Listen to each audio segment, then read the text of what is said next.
ओम नमो भगवते वासुदेवाय। अति बड़ी जगन्नाथ दासଙ୍କ ओडिया भागवतर एही गभीर आलोचनाକୁ ସମସ୍ତଙ୍କୁ ସ୍ୱାଗତ। ଆଜି ଆମେ ତୃତୀୟ ସ୍କନ୍ଧର ସପ୍ତମ ଅଧ୍ୟାୟରେ ଅଛେ। ଏଠାରେ ଜ୍ଞାନୀ ବିଦୁର ମହର୍ଷି ମୈତ୍ରେୟଙ୍କ ଆଗରେ କିଛି ଅସାଧାରଣ ପ୍ରଶ୍ନ ରଖୁଛନ୍ତି।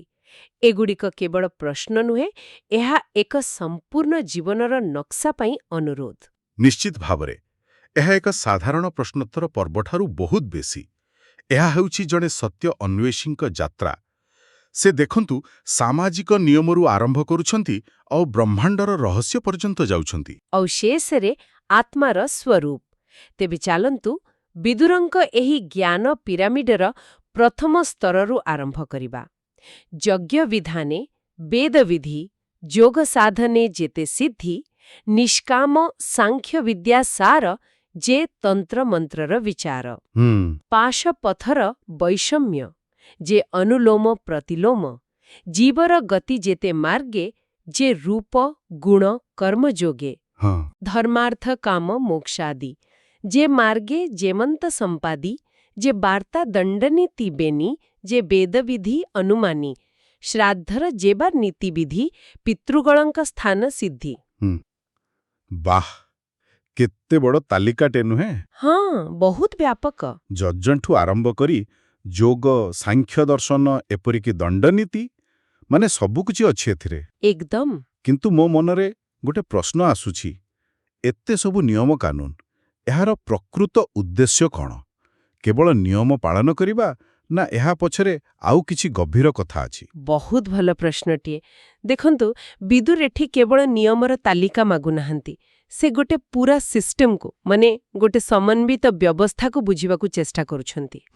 ଯେତେବେଳେ ସେ ଅନୁଲୋମ ପ୍ରତିଲୋମ କଥା ପଚାରୁଛନ୍ତି, ତାହା କେବଳ ସେହି ସମୟର ବିବାହ ପ୍ରଥା ନୁହେଁ। ଠିକ୍। ତା ପଛରେ ଥିବା ସାମାଜିକ ଶୃଙ୍ଖଳାର ମୂଳତତ୍ତ୍ୱ କ'ଣ, ସେଇଟା ଜାଣିବାକୁ ଚାହୁଁଛନ୍ତି। ଆଚ୍ଛା। ଆଉ ସେ ଯୋଉ ଧର୍ମ, ଅର୍ଥ, କାମ, ମୋକ୍ଷ କଥା ପଚାରିଛନ୍ତି, ସେଇଟା ମୋତେ ବେଶ ଆକର୍ଷିତ କରୁଛି। ସାଧାରଣତଃ ଆମେ ଭାବୁ ଯେ ଅର୍ଥ ଆଉ କାମ ଭୌତିକ ସୁଖ, ସେଗୁଡ଼ାକ ଆଧ୍ୟାତ୍ମିକତା ଠାରୁ ଅଲଗା। ହଁ, ଏକଦମ। କିନ୍ତୁ ବିଦୁର ସବୁକୁ ଏକାଠି ପଚାରୁଛନ୍ତି। ଏହା ହିଁ ତ ସନାତନ ଧର୍ମର ସବୁଠୁ ବଡ଼ ସୌନ୍ଦର୍ଯ୍ୟ। ଏହି ଚାରିଟାକୁ କୁହାଯାଏ ପୁରୁଷାର୍ଥ, ମଣିଷ ଜୀବନର ଚାରୋଟି ମୂଳ ଲକ୍ଷ୍ୟ। ଏହାର ସିଦ୍ଧାନ୍ତ ହେଉଛି, ଆପଣ ଧର୍ମର ଛାଞ୍ଚ ଭିତରେ ରହି ଅର୍ଥ କମାନ୍ତୁ ଆଉ କାମର ପୂର୍ତ୍ତି କରନ୍ତୁ, ଯାହାଫଳରେ ମୋକ୍ଷ ଆଡ଼କୁ ଯିବା ସହଜ ହେବ। ଠିକ୍। ଏହା ଏକ ସମ୍ପୂର୍ଣ୍ଣ ଲାଇଫ୍ ମ୍ୟାନେଜମେଣ୍ଟ ସିଷ୍ଟମ। ବିଦୁର ପଚାରୁଛନ୍ତି, ଏହି ଚାରିଟା ଭିତରେ ବାଲାନ୍ସ କେମିତି ରଖାଯିବ? ତେବେ ଏହି ସାମାଜିକ ଆଉ ବ୍ୟକ୍ତିଗତ ଜୀବନର ମୂଳଦୁଆର ବିଷୟରେ ଜାଣିବା ପରେ ସେ ସେଇଠି ଅଟକି ଯାଉନାହାନ୍ତି। ନା, ବିଲକୁଲ ନୁହେଁ।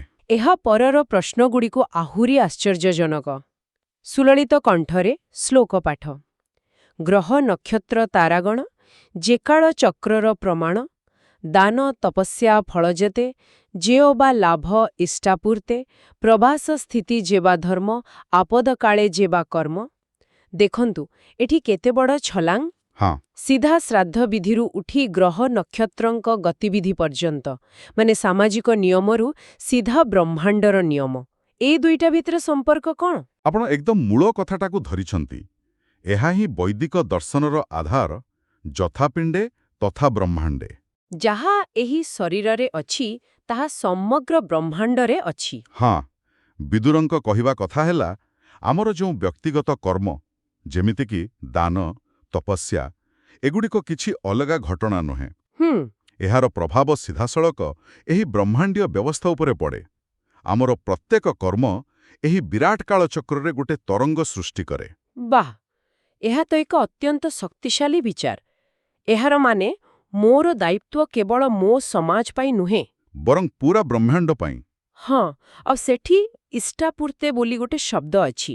ତାର ଅର୍ଥ କ'ଣ? ବହୁତ ସୁନ୍ଦର ଶବ୍ଦଟିଏ। ଇଷ୍ଟ ହେଉଛି ଯାହା ଯଜ୍ଞରେ ଅର୍ପଣ କରାଯାଏ, ଦେବତାଙ୍କ ଉଦ୍ଦେଶ୍ୟରେ କରାଯାଉଥିବା କର୍ମ। ଆଚ୍ଛା। ଆଉ ପୂର୍ତ୍ତର ଅର୍ଥ ହେଉଛି ସାମାଜିକ ହିତ ପାଇଁ କରାଯାଉଥିବା କାମ, ଯେମିତି ପୋଖରୀ ଖୋଳିବା, ପାନ୍ଥଶାଳା ତିଆରି କରିବା, ଏମିତି। ତେବେ ସେ ଦେବ ଉପାସନା ଆଉ ସମାଜ ସେବା ଦୁଇଟାକୁ ଯୋଡ଼ି ଦେଉଛନ୍ତି। ଏକଦମ। ସେ ଏକ ପ୍ରକାରର କ'ଣ କହନ୍ତି, ଆଧ୍ୟାତ୍ମିକ ରିଟର୍ନ ଅନ୍ ଇନଭେଷ୍ଟମେଣ୍ଟ ବିଷୟରେ ପଚାରୁଛନ୍ତି। ବାଃ, ତେବେ ବିଦୁର ଦୁଇଟି ସ୍ତର ତିଆରି କରିସାରିଲେଣି। ପ୍ରଥମେ ସାମାଜିକ ଜୀବନ, ତାପରେ ସେହି ଜୀବନର ବ୍ରହ୍ମାଣ୍ଡ ସହିତ ସମ୍ପର୍କ। ହଁ କିନ୍ତୁ ଏବେ ସେ ସିଧା ପିରାମିଡର ଶୀର୍ଷକୁ ଯାଉଛନ୍ତି। ସେ ପଚାରୁଛନ୍ତି ଏସବୁର ମୂଳ ଉଦ୍ଦେଶ୍ୟ କ'ଣ? ସୁଲଳିତ କଣ୍ଠରେ ଶ୍ଲୋକପାଠ, ଯେଣେ ଗୋବିନ୍ଦ ତୋଷ ହୋଇ ଯେ ଧର୍ମଜନକ ବୋଲାଇ, ସେ ହରି ପ୍ରସନ୍ନ ଯେମନ୍ତେ, ଭୋ ମୁନି କହ ଦୟାଚିତ୍ତେ। ସେବକ ଶିଷ୍ୟ ଋଷିଗଣେ, ଜ୍ଞାନ କହନ୍ତି ସାଧୁପଣେ, ଯେ ପୁତ୍ରେ ପିତା ତୋଷ ହୋଇ, ସ୍ୱଧର୍ମ ମାର୍ଗେ ଶିକ୍ଷା ଦେଇ, ଦୀନ ବନ୍ଧୁ ଯେଣୁ ଗୁରୁ, ପଚାରୁ ଅବା ନ ପଚାରୁ। ଏଇଠି ସବୁ ପ୍ରଶ୍ନର ସାର ଆସିଯାଉଛି। ଏତେ ସବୁ ଯଜ୍ଞ ନିୟମ ଦର୍ଶନ ପରେ ସବୁଠୁ ସରଳ କିନ୍ତୁ ସବୁଠୁ ଗଭୀର ପ୍ରଶ୍ନ, ଭଗବାନ ଗୋବିନ୍ଦ କିପରି ସନ୍ତୁଷ୍ଟ ହୁଅନ୍ତି? ହଁ, ଏହା ହେଉଛି କର୍ମକାଣ୍ଡର ସିଧା ଭକ୍ତି ଆଡ଼କୁ ଯାତ୍ରା। ଆଉ ଏଇ ଭଗବାନଙ୍କୁ ସନ୍ତୁଷ୍ଟ କରିବା କଥାଟାକୁ ଆମେ ଆଜିର ସମୟରେ କେମିତି ବୁଝିବା? ଏହା କ'ଣ କୌଣସି ବ୍ୟକ୍ତିକୁ ଖୁସି କଲା ଭଳି? ଏହାକୁ ଆମେ ଟିକେ ବ୍ୟାପକ ଅର୍ଥରେ ଦେଖିପାରିବା। ଭଗବାନଙ୍କୁ ସନ୍ତୁଷ୍ଟ କରିବାର ଗୋଟେ ଅର୍ଥ ହେଉଛି ବ୍ରହ୍ମାଣ୍ଡର ମୌଳିକ ନିୟମ ସହିତ ନିଜକୁ ସମନ୍ୱିତ କରିବା। ଆଚ୍ଛା, ମାନେ ହାରମୋନିରେ ରହିବା। ଏକଦମ। ଯେତେବେଳେ ଆପଣ ପ୍ରକୃତିର ନିୟମ ସହିତ ସାମଞ୍ଜସ୍ୟ ରଖି ଚଳନ୍ତି, ସେତେବେଳେ ଜୀବନ ସହଜ ହୁଏ। ସେହି ସାମଞ୍ଜସ୍ୟ ହିଁ ହେଉଛି ଭଗବତ୍ ପ୍ରସନ୍ନତା। ଆଉ ତାଙ୍କର ବିନମ୍ରତା ଦେଖନ୍ତୁ, କେମିତି ନିଜକୁ ଜଣେ ଅଜ୍ଞ ଶିଷ୍ୟ ଭାବରେ ଉପସ୍ଥାପନ କରୁଛନ୍ତି। ସଠିକ୍। ଏହା ଦର୍ଶାଉଛି ଯେ ପ୍ରକୃତ ଜ୍ଞାନ ପାଇବାକୁ ହେଲେ ନିଜକୁ ସମ୍ପୂର୍ଣ୍ଣ ଖାଲି କରିବାକୁ ପଡ଼େ। ଆଉ ଏହାପରେ ତାଙ୍କ ଜିଜ୍ଞାସା ଆଉଡ଼ି ଗଭୀର ସ୍ତରକୁ ଯାଉଛି। ହଁ, ସେ ଏବେ ସୃଷ୍ଟିର ମୂଳ ଉପାଦାନ ଆଉ ଆତ୍ମାର ରହସ୍ୟ ବିଷୟରେ ପଚାରୁଛନ୍ତି। ସୁଲଳିତ କଣ୍ଠରେ ଶ୍ଲୋକପାଠ, ତତ୍ତ୍ୱପ୍ରଳୟ କେତେ ମତେ, ସୃଷ୍ଟିରେ ସଞ୍ଚରନ୍ତି ଯେତେ, ବିରାଟ ରୂପେ ଦେହେ ଥାନ୍ତି, ପୁଣି କେମନ୍ତେ ଲୀନ ହୁଅନ୍ତି। ଆତ୍ମାର ସ୍ଥିତି ଅବା କାହିଁ କିବା ସ୍ୱରୂପେ ପ୍ରକାଶଇ, ଯେ ଗୁରୁ ଶିଷ୍ୟଙ୍କ ସମ୍ବାଦେ, ଜ୍ଞାନ ସନ୍ଧନ୍ତି ମୋକ୍ଷ ସଧେ। ଏ ଆଦି ଯେତେ ପ୍ରଶ୍ନ ମୋର ପଣ୍ଡିତ ଜନେ ଯେ ଗୋଚର, କେମନ୍ତେ ପୁରୁଷଙ୍କ ଦେହେ ଜ୍ଞାନ ବୈରାଗ୍ୟ ଭକ୍ତି ହୋଏ। ବର୍ତ୍ତମାନ ଆମେ ଦର୍ଶନର ସବୁଠାରୁ ଗଭୀର ଅଞ୍ଚଳରେ ପହଞ୍ଚିଗଲୁ। ସୃଷ୍ଟି, ପ୍ରଳୟ, ଆତ୍ମର ସ୍ୱରୂପ। ହଁ, କିନ୍ତୁ ଏସବୁ ଭିତରେ ଯୋଉ ଶେଷ ପ୍ରଶ୍ନଟି ଅଛି, କେମନ୍ତେ ପୁରୁଷଙ୍କ ଦେହେ ଜ୍ଞାନ ବୈରାଗ୍ୟ ଭକ୍ତି ହୋଏ, ସେଇଟା ମୋତେ ସବୁଠାରୁ ବେଶୀ ପ୍ରଭାବିତ କରୁଛି। ନିଶ୍ଚୟ। ଏହା ହେଉଛି ଥିଓରିରୁ ପ୍ରାକ୍ଟିକାଲକୁ ଆସିବା। ଏତେ ସବୁ ତତ୍ତ୍ୱ କଥା ଜାଣିବାର ଲାଭ କ'ଣ ଯଦି ତାହା ଆମ ଜୀବନରେ କିଛି ପରିବର୍ତ୍ତନ ନ ଆଣିଲା? ଠିକ୍ କହିଲେ। ବିଦୁର କେବଳ ତଥ୍ୟ ଚାହୁଁନାହାନ୍ତି, ସେ ଟ୍ରାନ୍ସଫର୍ମେସନର ପ୍ରୋସେସ ବିଷୟରେ ପଚାରୁଛନ୍ତି। ଜଣେ ସାଧାରଣ ମଣିଷ ଭିତରେ ସେହି ଦିବ୍ୟ ଗୁଣଗୁଡ଼ିକ କିପରି ଜାଗୃତ ହେବ? ହଁ, ଏହା ହେଉଛି ସାଧନାର ମାର୍ଗ ବିଷୟରେ ପ୍ରଶ୍ନ। ଏତେ ସବୁ ପ୍ରଶ୍ନ ପରେ ବିଦୁର ନିଜର ମନୋଭାବକୁ ସମ୍ପୂର୍ଣ୍ଣ ସ୍ପଷ୍ଟ କରୁଛନ୍ତି। ସେ ଏସବୁ କାହିଁକି ପଚାରୁଛନ୍ତି? ଆଉ ତାଙ୍କର ପ୍ରକୃତ ସ୍ଥିତି କ'ଣ, ତାହା ସ୍ୱୀକାର କରୁଛନ୍ତି।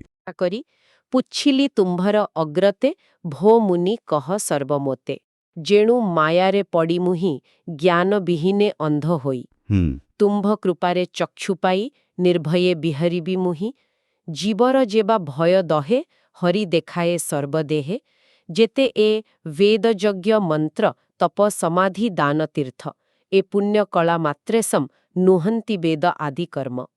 ଏହା କେବଳ ବିନମ୍ରତା ନୁହେଁ, ଏହା ଏକ ସମ୍ପୂର୍ଣ୍ଣ ଆତ୍ମସମର୍ପଣ। ସେ ସ୍ୱୀକାର କରୁଛନ୍ତି ଯେ ସେ ମାୟାରେ ଅନ୍ଧ। ହଁ, ଆଉ ଏ ପ୍ରଶ୍ନ କୌଣସି ପାଣ୍ଡିତ୍ୟ ଦେଖିବା ପାଇଁ ନୁହେଁ। ନା, ବରଂ ନିଜର ଅନ୍ଧକାର ଦୂର କରିବା ପାଇଁ ଏକ ଆକୁଳ ପ୍ରାର୍ଥନା।